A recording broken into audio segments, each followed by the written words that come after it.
Assalamualaikum, salam sejahtera dan selamat kembali ke channel Abang. Hari ni Abang nak bercerita tentang asal-usul zombie. Korang jangan ingat zombie tu hantu. Jadi kalau korang nak tahu cerita pada mula sampai habis, tonton video Abang. Jangan skip-skip. Cerita tentang zombie ni bermula pada tahun 1962 dekat Haiti, salah satu negara dekat benua Afrika. Ceritanya bermula bila ada seorang lelaki yang bernama Claverius dijual kepada seorang dukun voodoo oleh pakciknya sendiri. Punca Claverius ni kena jual sebab dia tak nak jual tanah pusakanya setelah didesak oleh pakciknya. Tak lama lepas tu, Claverius akhirnya didapati mati dan telah dikebumikan. Dikatakan selang beberapa jam, Claverius telah bangkit daripada kubur dan menjadi zombie. Itulah mulanya cerita zombie.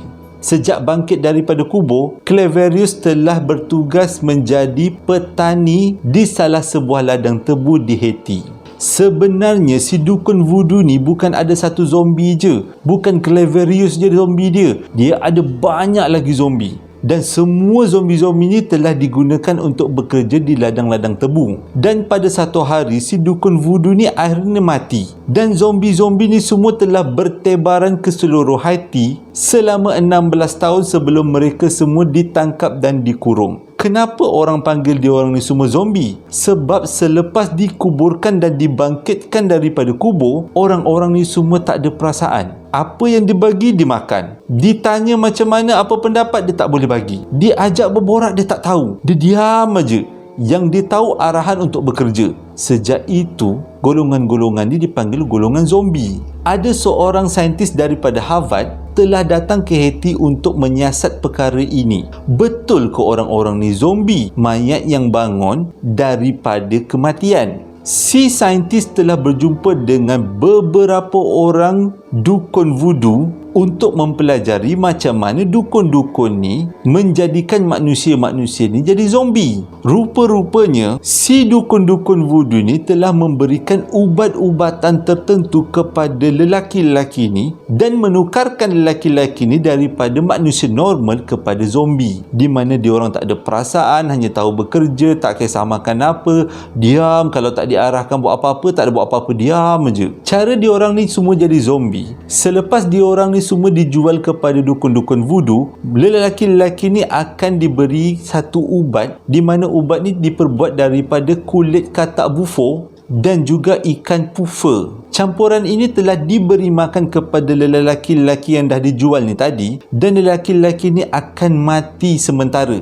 Dia sebenarnya bukan mati, tapi dia memperlahankan degupan jantung dan juga degupan nadi, dan juga menurunkan kadar pernafasan seseorang. Kira racun lah juga.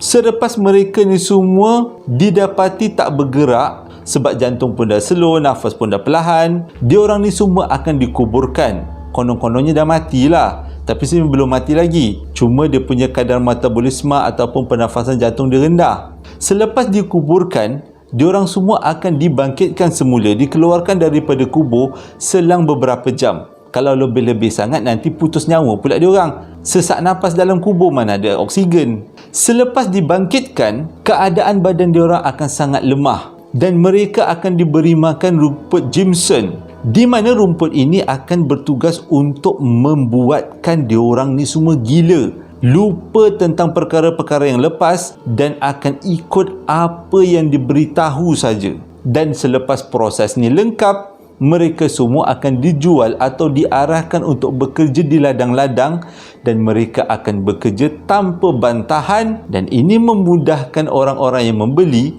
ataupun tuan-tuan punya ladang mengambil zombie-zombie ni bekerja. Dibayar gaji apa, dibagi makan apa, semuanya zombie ni terima. Sebenarnya, terdapat beberapa bahan kimia yang berbahaya dalam kulit katak bufo dan juga ikan puffer, di mana dua bahan ini telah dicampurkan akan menyebabkan seseorang itu seperti mati sementara. Bahan ini dikenali dengan nama tetrodotoxin, iaitu sejenis racun saraf, dan efeknya 160,000 lebih kuat daripada kokain.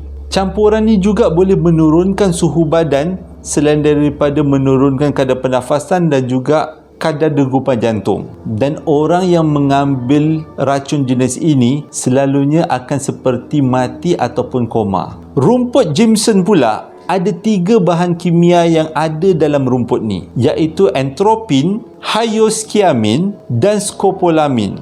Dan bila 3 bahan ini bergabung dan orang tu makan, dia akan lupa ingatan. Dan kalau dia terlebih ambil barang-barang ni, dia akan lumpuh. Itulah sebenarnya asal usul zombie, iaitu satu cara macam mana dukun-dukun voodoo untuk merekrut pekerja-pekerja ladang. Dijadikan pekerja-pekerja ladang tu macam zombie, orang yang tak ada perasaan, hilang ingatan, dan akhirnya dijual kepada tuan punya ladang dan diorang pun bekerja. Jadi hentikanlah pendapat kita tentang zombie, iaitu mayat hidup yang bergerak dan makan darah. Itu semua tipu. Ini adalah fakta sains yang betul. Kurang-kurang dia memberi pengetahuan tambahan kan?